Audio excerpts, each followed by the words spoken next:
안녕하십니까. 이경우 강사입니다. 이번 시간에는 인생 제2막 일의 의미와 진로 탐색이라는 주제로 말씀을 드리겠습니다. 먼저 강의 목차입니다. 첫 번째 주제는 인생 제2막에서의 일의 의미입니다. 그리고 두 번째 주제는 인생 제2막에서의 경력 설계 방법에 대한 내용입니다. 먼저 인생 제2막 일의 의미에 대해서 말씀드리겠습니다. 질문 하나 드리겠습니다. 죽을 때 가장 많이 하는 후회 세 가지는 무엇일까요? 여러분들이 삶의 마지막 단계에서 죽기 전에 가장 많은 후회에 대한 얘기를 많이 들어보셨죠? 그중에 세 가지를 한번 뽑아봤습니다.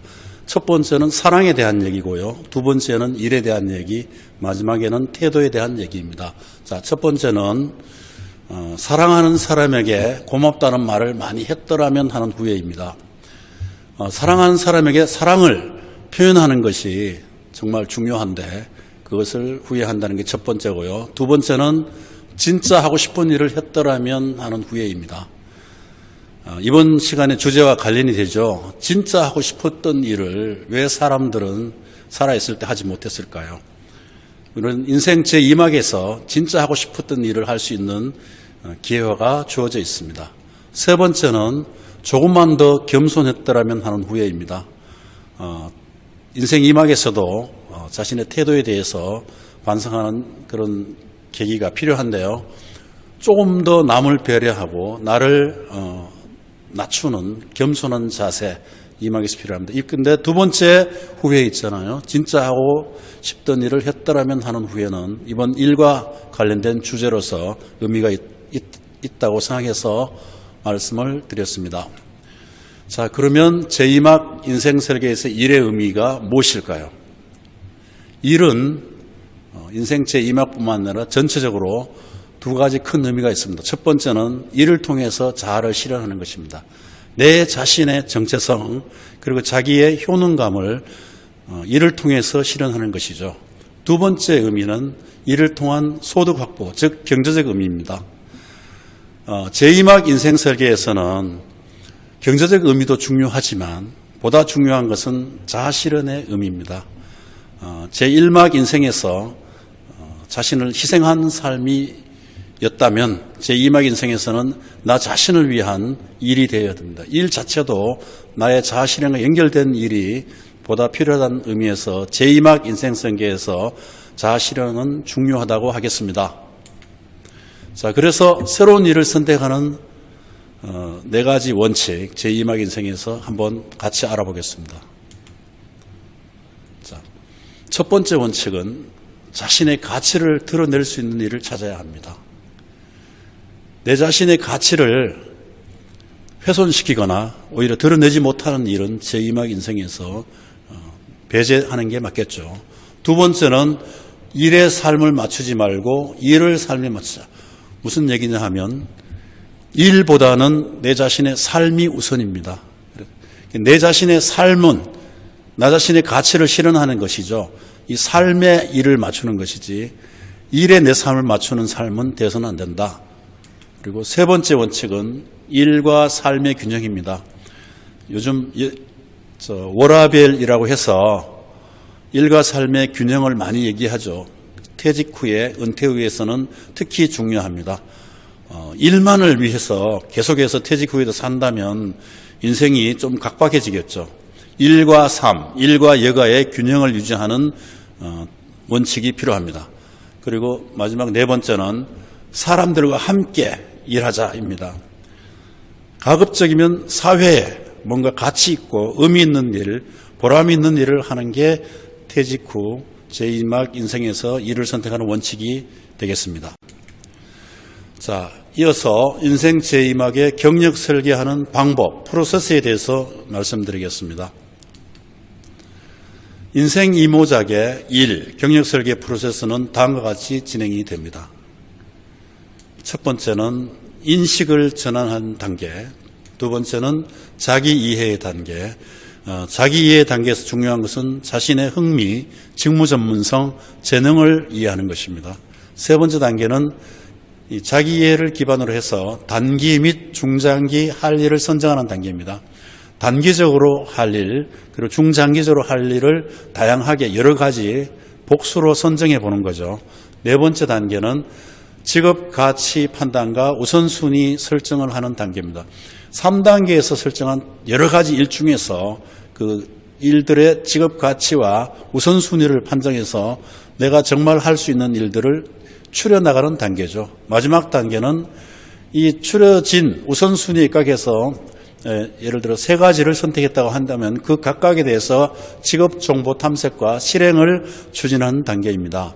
이 단계로 1단계부터 5단계까지 진행을 하면 자신이 원하는 일들을 퇴직 후에 보다 가치 있고 자아 실현할 수 있는 일들을 찾아가는 단계가 될 수 있을 것입니다. 보다 구체적으로 내 자신의 일을 찾기 위한 탐색 프로세스에 대해서 한번 생각해 보겠습니다. 내가 잘하는 일이 있죠. 잘하는 일은 재능이 있어서 잘할 수도 있고 그동안 경력, 제1 인생에서 열심히 일한 경험과 경력에 의해서 생기는 경험 전문성이 있습니다. 이게 잘하는 일이고요. 좋아하는 일은 내가 좋아하는 일은 취미 그리고 여가 활동에서 주로 하는 것들입니다. 또 경제적인 걸 떠나서 여러분들이 즐기는 일 있죠. 그것이 취미나 여가 활동 같은 것이 좋아하는 일에 해당되겠습니다.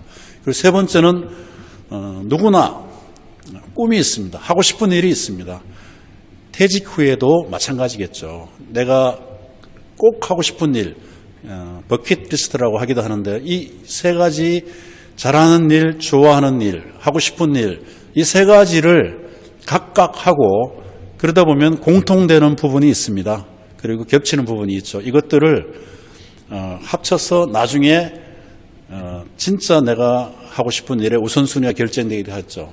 우측에 보시면 자신의 전문성에 대한 활용을 알아보기 위해서 자신의 전문성은 하나의 역량으로 도출할 필요가 있습니다. 그래서 자신의 경력 전문성을 먼저 하고요. 하고 싶은 일도 새롭게 도전하고 싶은 일들을 리스트를 정해보고 또 좋아하는 일은 취미나 여가를 통해서 내가 하고 있는 일 이것도 열심히 하면 퇴직 후에 일이 될 수 있습니다. 그래서 이 세 가지를 정리한 후에 겹치는 부분 A와 B가 겹치는 건 전문성과 꿈이 겹치는 거고요. A와 C가 겹치는 것은 전문성과 취미가 겹치는 거고 B와 C는 취미, 꿈이고 A, B, C 모두가 겹치는 부분이 전문성, 꿈, 취미 가장 좋은 것은 모두가 겹치는 것이겠지만 그렇지 않는 것에서도 일을 발견할 수 있겠죠. 이렇게 여러분들이 시간이 좀 걸리지만 자신의 일을 찾기 위한 탐색 프로세스를 잘하는 일, 좋아하는 일, 하고 싶은 일 속에서 찾아나가는 방법이 퇴직 후에 일을 찾는 데 있어서 중요한 프로세스입니다. 자, 이제 실습하기 위해서 여러분들이 이 강의를 듣는다면 메모지에 한번 적어보는 겁니다. 내가 좋아하는 일을 3가지 이상 적어보죠. 바둑, 등산, 영화 감상, 스포츠 다양하게 있겠죠. 이런 것들을 쭉 적어봅니다. 보통 직장 생활을 하면서 자신이 좋아하는 일들을 잊어버린 경우가 많은데 퇴직 후에는 정말 이런 것들을 되살려 봐야 되는 거죠. 다음은 내가 잘하는 일. 그동안 직장 생활, 조직 생활을 해오면서 내가 잘한 일, 남들로부터 그런 평가를 받은 것도 있죠. 사람들과 어울린다. 사람들을 나는 존중을 잘한다. 경청을 잘한다. 등등등 다양하게 있습니다. 어떤 사람은 요약을 잘한다. 어떤 사람은 발표를 잘한다. 등등이 있겠죠. 잘하는 일을 한번 쭉 적어봅니다. 그리고 마지막으로 죽기 전에 내가 꼭 하고 싶은 일 또 한번 적어보는 겁니다. 이건 취미가 될 수도 있고 버킷리스트가 될 수 있겠죠. 세계 여행을 한다, 사회 봉사를 한다, 책을 10권 써본다. 이렇게 등 다양한 사람마다 하고 싶은 일이 있습니다. 이거 3가지를 적어봅니다. 이런 것들을 적으면서 퇴직 후에 내가 할 일들을 그동안 해온 일과 연결될 수도 있지만 완전히 새로운 일이 될 수도 있겠죠. 그래서 리스트를 우선순위를 딱 그래서 교육을 단체로 한다면 토론도 해볼 수 있겠죠. 어쨌든 인생 후반전에 내가 꼭 하고 싶은 일들을 정리하는 프로세스에 대해서 말씀드렸고요. 이러한 것들을 다른 사람과 공유하는 것도 괜찮습니다. 그렇게 해서 새로운 출발을 하는 프로세스에 대해서 말씀드렸습니다. 자, 그러면 일들을 선택을 했다고 가정하겠습니다. 그러면 진로 어떻게 찾아갈 건지 진로 탐색하는 것에 대해서 말씀드리겠습니다. 고용노동부에서 신중년을 위한 여러 가지 고용안정과 재취업 지원 정책에 대해서 먼저 말씀드리겠습니다. 고용노동부는 고용안정, 재직 근로자에 대해서는 고용안정을 추진합니다. 그래서 고령자인 경우에 계속 근무하는 것에 대한 장려금을 지원하기도 하고요. 또 정년 이후에 계속 고용할 수 있잖아요. 정년 이후 계속 근로자를 고용한 경우에는 월 일정액씩 몇 년간 지원하는 제도도 있습니다. 제도는 시간이 지나면 조금씩 변화될 수도 있습니다. 그리고 퇴직 예정자나 퇴직자에 대한 재취업 지원 사업도 하고 있습니다. 중장년 일자리 희망센터, 생애 경력 설계 서비스, 고령자 인재은행 같은 것들을 운영하고 있습니다. 그리고 퇴직 후 사회공헌 및 일자리 사업도 정부 차원에서 다양하게 진행되고 있는데요. 신중년 사회공헌 일자리, 신중년 경력형 일자리, 신중년 정무직막 고용장려금 등 다양한 제도가 있습니다. 다음은 고용노동부에서 취업 지원을 위해서 만든 포털 워크넷 사이트에 대해서 말씀드리겠습니다. 워크넷 사이트는 퇴직 후 일을 찾는 사람들이 반드시 알아야 될 사이트이기도 하고 정부가 지원하는 사이트, 고용노동부가 직접 운영하는 사이트입니다. 여기 보시면 채용 정보, 직업 진로에 대한 내용, 고용복지정책, 훈련정보, 인재정보가 있습니다. 그리고 다양한 내 주변의 채용 정보와 취업 역량 강화 프로그램, 직업심리 검사가 있습니다. 무료로 해주는 게 대부분이죠. 이러한 것들을 활용해서 내가 우선순위로 정한 일들을 실현해 나가는 과정에서 이 워크넷을 이용하시면 좋습니다.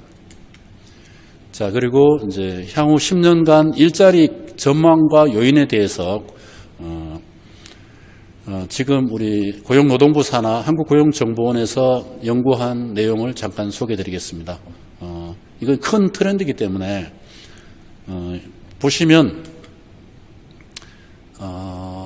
증감 쪽에서 보시면 늘어나는 쪽이 있고 감소한 쪽이 있는데요. 전문가 및 관련 종사자들은 향후 10년간 1.0으로 되어 있죠. 어쨌든 늘어나는 쪽이고요.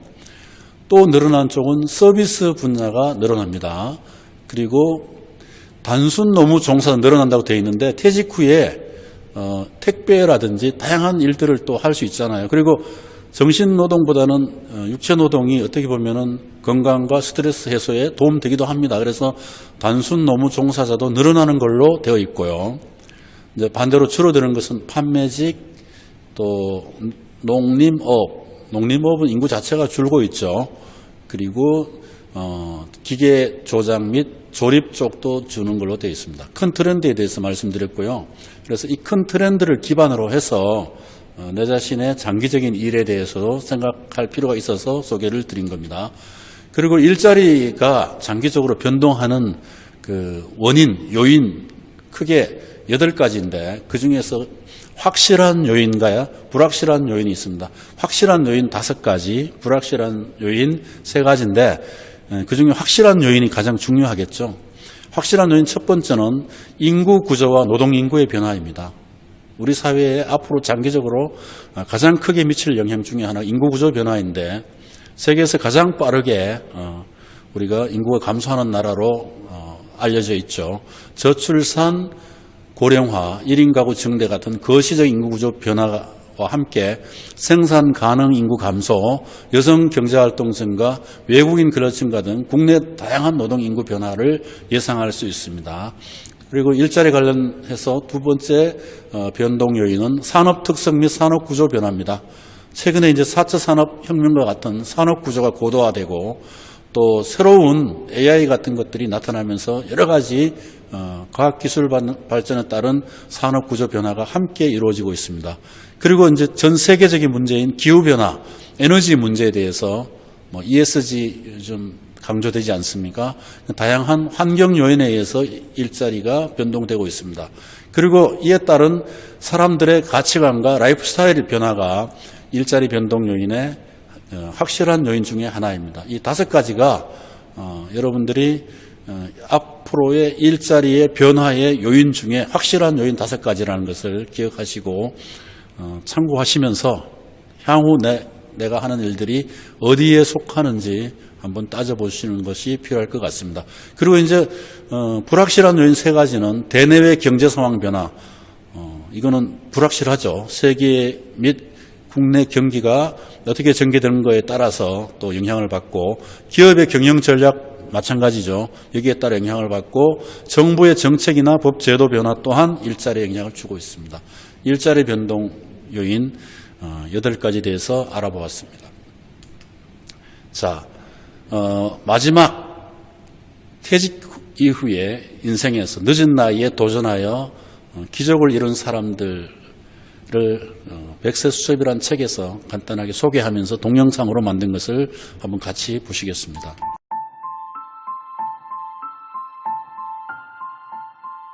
우리는 흔히 무엇을 시작하기에는 늦은 나이라는 이야기를 많이 합니다.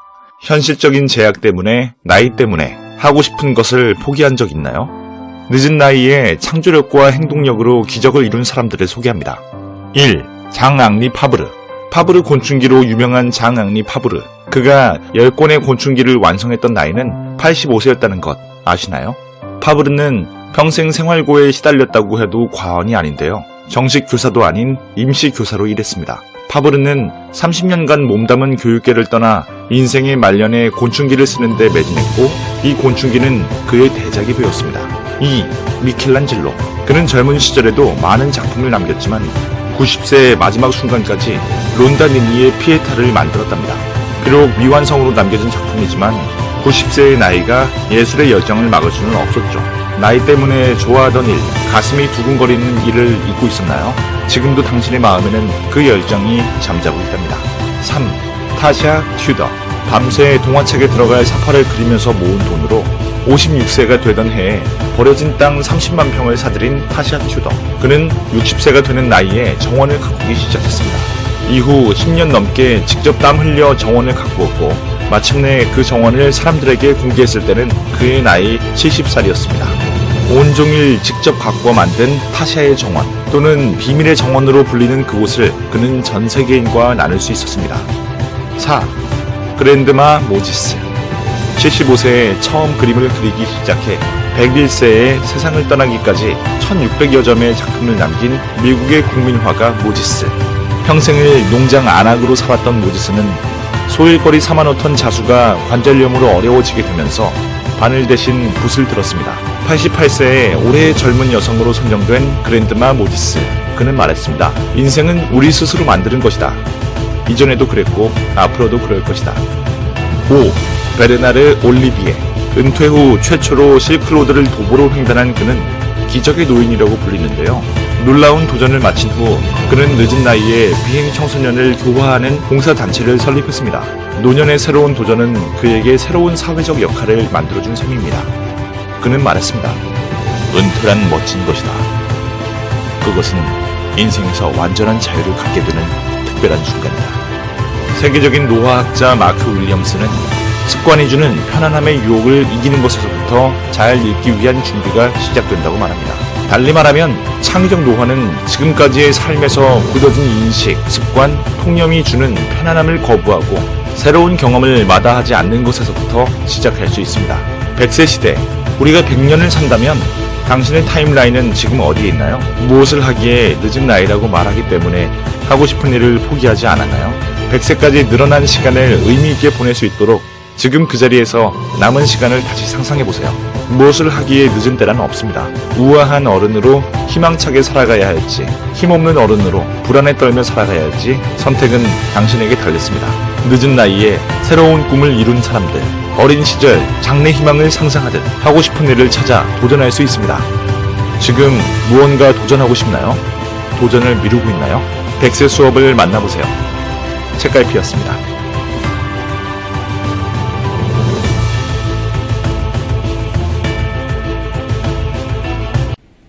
잘 보셨나요? 무엇을 하기에 늦은 나이란 없다. 잠깐 이 나온 내용을 요약해드리면 장앙리 파브르 곤충기로 유명하신 분이죠. 이분이 85세에 곤충기를 저술했다는 것. 우리가 잘 아는 미켈란젤로도 90세에 론다니의 피에타를 제작했다는 사실. 그리고 타샤 투드라는 여성은 56세에 어렵게 모은 돈으로 30만 평 버려진 땅을 사고 60세부터 10년간 정원을 가꾸어서 70세 개방해서 세상의 모든 사람들을 놀라게 했습니다. 그리고 미국의 국민화가인 그랜드 모지스마는 75세에 그림 그리기를 시작했고요. 101세까지 약 1600여 점의 그림을 남겼고 또 88세 올해 젊은 여성으로 선정되기도 했습니다. 그리고 베르나르 올리비에라는 사람은 남자분이죠. 실크로드를 은퇴 후에 도보로 여행을 했고 그 후에 기적의 노인으로 불리면서 비행 청소년 교화를 하면서 가치 있는 삶을 살았습니다. 마크 윌리엄스라는 노화학자가 한 얘기처럼 퇴직 이후에도 습관이나 고정관념을 그리고 통념을 거부하고 새로운 창조적인 삶을 사람들을 이 동영상을 통해서 보았습니다. 우리도 퇴직 후에 일을 통해서 새로운 자아실현 그리고 도전하는 삶을 살아보는 여러분들이 되었으면 좋겠습니다. 자, 이상으로 인생 제2막 일의 의무와 진로 탐색에 대한 내용을 설명을 마치겠습니다. 감사합니다.